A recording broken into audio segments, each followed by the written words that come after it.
लगाई लूट की दुकान। यूपी के जनपद कासगंज में विद्युत विभाग का बड़ा मामला सामने आया है। बताया जा रहा है कि विद्युत चोरी रोको अभियान के चलते विद्युत विभाग द्वारा चलाई गई चेकिंग के दौरान टीम ने चेकिंग के नाम पर लाखों रुपए की अवैध उगाही की है, जिसको लेकर लोगों में खास आक्रोश है और बिजली विभाग की टीम के खिलाफ जांच की मांग की है। क्या नाम है आपका? मेरा नाम प्रभात कुमार गुप्ता, व्यापार मंडल अध्यक्ष पटियाली और कोषाध्यक्ष सर्राफा एसोसिएशन कासगंज से हूँ। अच्छा, ये विद्युत विभाग को लेकर क्या शिकायतें आ रही हैं, क्या कहना चाह रहे हैं? विद्युत विभाग को देखकर ये शिकायतें आ रही हैं कि लोग विद्युत विभाग के अधिकारी अपने आए और आके उन्होंने अपने हिसाब से जहाँ जहाँ देखा और बिना बताए बिना लिखाए लोग जनता अपने घर पर सोती रही और उनके नाम एफआईआर हो गई। चेकिंग अभियान जी चेकिंग अभियान में कम से कम बताना चाहिए कि आपके नाम एफआईआर है या नहीं है, या आप गलत हैं या नहीं है। मैं जिलाधिकारी महोदय से निवेदन करूंगा कि इसकी पूर्णतः जांच की जाए और इसमें जिन लोगों की सेटिंग हो गई उनसे पैसे लेके उन्हें निकाल दिया गया है और जिन लोगों के मालूम ही नहीं पड़ा उनके नाम एफआईआर हो गई। लगभग कितने लोगों का कार्रवाई होना चाहिए? 150-200 कनेक्शन पकड़े गए थे लगभग लोगों का मानना है, जिसमें एफआईआर कुल 50 पर हुई है।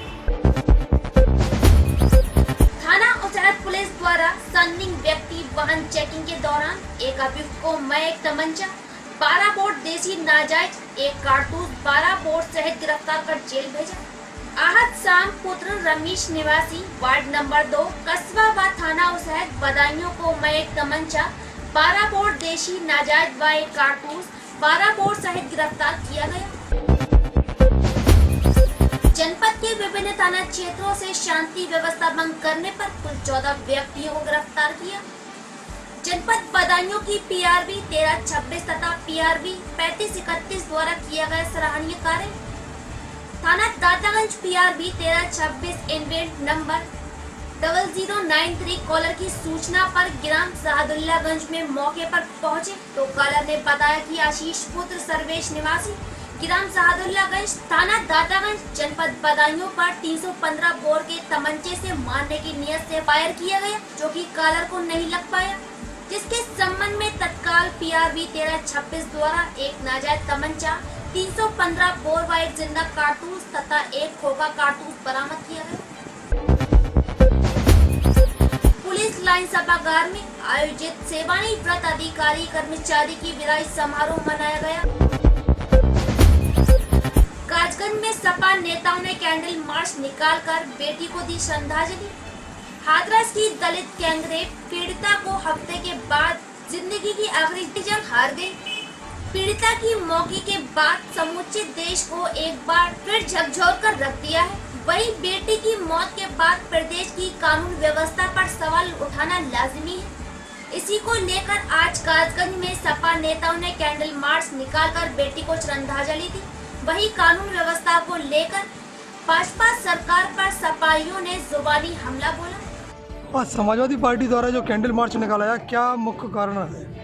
देखिए, हाथरस में जो वाल्मीकि समाज की बेटी थी उसके साथ बर्बरिया से जो घटना घटी है, जो अत्याचार हुए हैं, उसके जो दुर्दशा की गई है, उसके विरोध में जो हत्या हुई है उसके विरोध में आज हमने ये कैंडल मार्च निकाला है और समाजवादी पार्टी पुरजोर इसका विरोध करती है और सरकार से मांग करती है कि उन्हें तुरंत इस्तीफा देना चाहिए और उस परिवार की सुरक्षा देना चाहिए, उसको हरियाणा देना चाहिए और उसके परिवार में नौकरी देना चाहिए और जो घटना हुई है उनके मुलजिमों को तुरंत पकड़कर कार्रवाई करना चाहिए। नगर पालिका परिषद ककराला प्रशासन की लापरवाही के चलते कई दिनों से वार्ड नंबर 11 में मेन रोड पर कल्लू खा की चक्की के पास रिबोर के लिए इंडिया मार्का का एक हैंडपंप खराब पड़ा है। नल को खोलकर छोड़ दिया और पानी की टंकी टूटी छोड़ दी। हाथरस की घटना के विरोध में मायापुर ब्लॉक कांग्रेस कमेटी के तत्वाधान में ललतापुर पुल वाल्मीकि चौक पर प्रदर्शन किया। मायापुर ब्लॉक कांग्रेस कमेटी के अध्यक्ष रवि कश्यप के नेतृत्व में लाल तारों पुल वाल्मीकि चौराहा पर इकट्ठे हुए। और उत्तर प्रदेश की योगी सरकार व केंद्र में बैठी मोदी सरकार के खिलाफ नारेबाजी कर प्रदर्शन किया। ये धरना प्रदर्शन हमने मायापुर ब्लॉक कांग्रेस और महिला कांग्रेस के नेतृत्व में यहाँ ललतारा पुल वाल्मीकि चौक पर रखा है और इस धरना प्रदर्शन के माध्यम से हम केंद्र की बैठी मोदी सरकार और उत्तर प्रदेश की योगी सरकार से सवाल करना चाहते हैं कि जिस वादे को लेकर आपकी सरकार, आपकी देश में सरकार बनी थी कि बेटी बचाओ बेटी पढ़ाओ, उस वादे को आपने कहाँ तक निभाया है, कहाँ तक आपने बेटियों की सुरक्षा करी है। जो अभी आप देख रहे हैं कि हाथरस में जो मनीषा नाम की एक बहन के बेटी के साथ जो दुर्व्यवहार और जो हृदय विदारक ऐसी घटना हुई है, जिसको देखते हुए आज हम लोग यहाँ इकट्ठा हुए हैं और इस आपके मीडिया के माध्यम से और इस प्रदर्शन के माध्यम से हम संदेश देना चाहते हैं कि जो सरकार बेटियों के नाम पर अपनी सरकार बनाना चाहती थी और वो आज बेटियों को सुरक्षा देने में बिल्कुल विफल हो गई है। क्षेत्र में चोरी की घटना का परिहार बना शातिर चोर गिरफ्तार। नैनी पुलिस तथा एसओजी टीम को बहुत बड़ी सफलता हाथ लगी। एक शातिर व चोर को दबोचकर कब्जे से कई मोबाइल व मोटरसाइकिल तथा अवैध तमंचा बरामद किया। गिरफ्तार किया गया है जो कि एसओजी बन करके वो लोगों को भ्रमित करता था, खाता था। क्या है पूरा मामला और क्या क्या उसे बरामद किया गया? थाना नैनी के अंतर्गत एक अजय कुमार नाम के व्यक्ति को गिरफ्तार किया गया है, जिसकी उम्र लगभग 30 साल है। ये वहाँ पर अपने आप को एसओजी और क्राइम ब्रांच का सिपाही बताकर लोगों से अवैध वसूली करता था, लोगों को परेशान करता था। इसको जब इसके घर पर जब गिरफ्तार किया गया तो इसकी बरामदगी इसके यहाँ से जो हुई उसमें एक अदद तमंचा प्राप्त हुआ है, एक कारतूस, साथ में 5 मोटरसाइकिल जिनको अलग अलग स्थानों से चोरी और लूट किया गया था। उसके बाद इसके पास से लगभग 10 मोबाइल मिले हैं, जिन मोबाइल का प्रयोग ये लोगों के साथ फ्रॉड करने में तथा लोगों को लूट के लिए उनको फंसाने में करता था।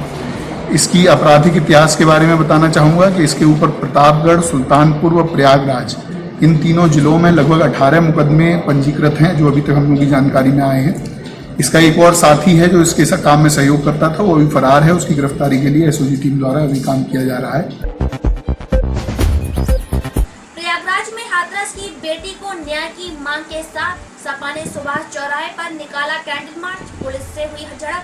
प्रयागराज सिविल लाइन सुभाष चौराहे पर समाजवादी पार्टी महिला सभा की ओर से मौन जुलूस निकाला गया और कैंडल जलाकर देश की बेटी के परिजनों को न्याय दिलाने की मांग के साथ 2 मिनट का मौन धारण कर श्रद्धांजलि अर्पित की।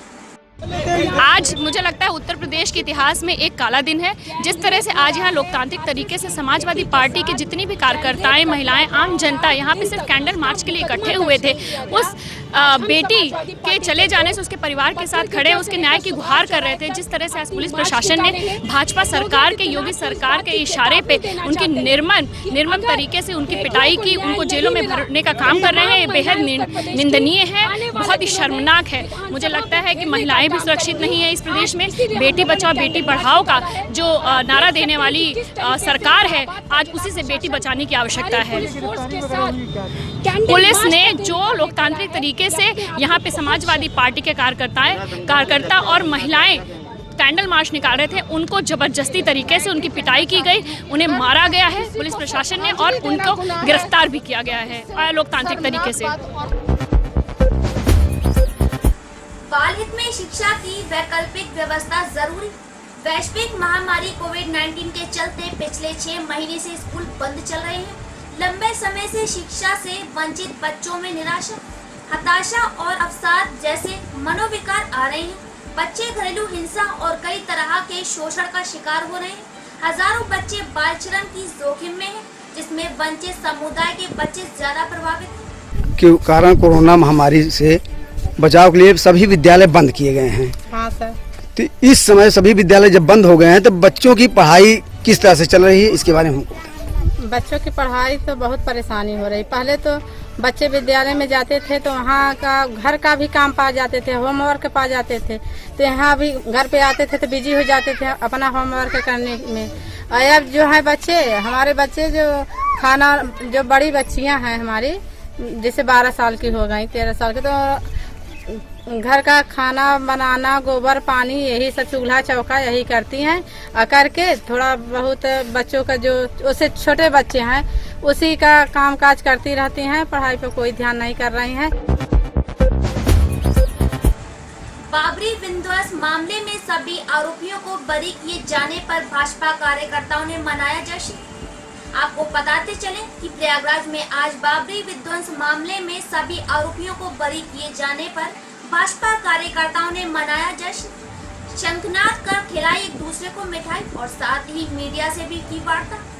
6 दिसंबर 1992 को भारत माता के कलंक का टीका जो लगा था, उसे अनियंत्रित भीड़ ने लोकतांत्रिक ढंग से अपने अधिकारों का प्रयोग करते हुए गिरा दिया। पर पूर्व की सरकारों ने मुस्लिम तुष्टीकरण को दृष्टिगत रखते हुए हमारे वरिष्ठ नेताओं को आरोपी बताया और उसके मुकदमे का आज निस्तारण हुआ। माननीय न्यायालय ने उन लोगों को आरोपी मानने से इनकार कर दिया। कोई वह आपराधिक षड्यंत्र नहीं था। इसे हम न्याय की जीत मानते हैं। आज इसी के उपलक्ष्य में जो निर्णय आया है उसका स्वागत करते हुए जश्न मना रहे हैं। हमारे सभी वरिष्ठ नेता आज इस आरोप से मुक्त हुए, इसकी खुशी हम लोग व्यक्त करने के लिए एकत्रित हुए हैं। समूह की महिला द्वारा मोमबत्ती रखकर दुकान का किया उद्घाटन। इंद्रगढ़ क्षेत्र के कच्चा टीपुर ग्राम में समूह की महिला द्वारा मोमबत्ती बनाने का कार्य किया गया। इलाहाबाद बैंक ग्रामीण स्वरोजगार प्रशिक्षण संस्थान तिरवा में समूह की महिलाओं ने प्रशिक्षण प्राप्त कर स्वयं कारोबार कर रही हैं। करहल क्षेत्र में कुल्हाड़ी से काटकर वध की हत्या। उत्तर प्रदेश के जनपद मैनपुरी में अपराध थमने का नाम नहीं ले रहा है। अगर अपराधों की बात की जाए तो जनपद मैनपुरी में लूट, हत्या, जमीनों पर अवैध कब्जे के साथ साथ जमीनी विवादों के चलते हत्या जैसे संगीन अपराध थमने का नाम नहीं ले रहे हैं।